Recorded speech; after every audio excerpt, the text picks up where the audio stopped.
Okay, Woody again, the last of the trail wisdom for today, but just continuing the topic.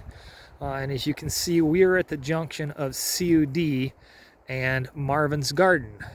Marvin's Garden, you can see the arrow pointing to the right, and this is Marvin's Garden Trail here. Marvin's Garden was named in honor of Marv Lang, who was the trails program manager for Deschutes National Forest for many, many years. Great guy. We really enjoyed working with Marv.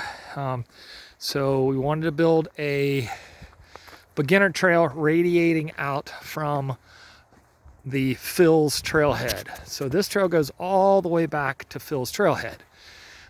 It's a wonderful, relatively flat, no major climbing kind of trail.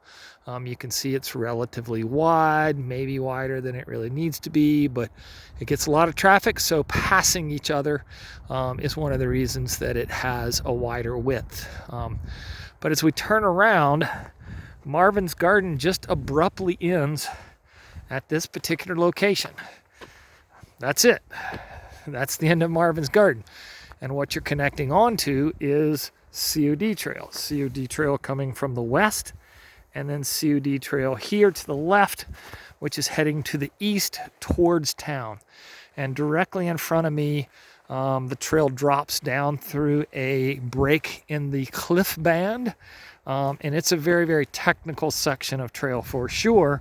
And then from then on, all the way back to town, all the way back to Lodge.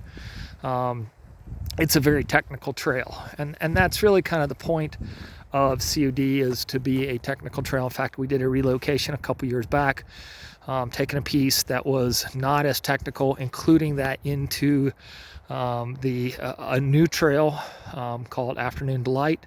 Sorry, wrong. Called, what is the name of that trail? I can't think of it. All right, this very second I built it, but I can't think of it. So that was the idea. And, again, CUD, continues, but Marvin's Garden just abruptly ends here. So there's no loop opportunity for a beginner rider. Basically a beginner rider starts out at Phil's, they ride out to this location, and then what do? Well, historically, they would actually turn in this direction to the right, to the west, and ride this section of CUD Trail that is rated green. We looked at the far end of it, and again, it's very flat, very easy, not a big deal. And then they would hit that road that we were looking at earlier, and then they could ride roads all the way back to Phil's. Or they could ride roads and then jump on another trail. Well, now that option has been taken away, and so we have a dead-end green trail. So from a trail planning experience, that doesn't make good sense. We want loop trails, we want trails that connect to other trails, but connect to other trails of similar difficulty, so that a trail user, a trail runner, a mountain biker, family bikes, can continue that experience, as opposed to just dead ending and having to turn around.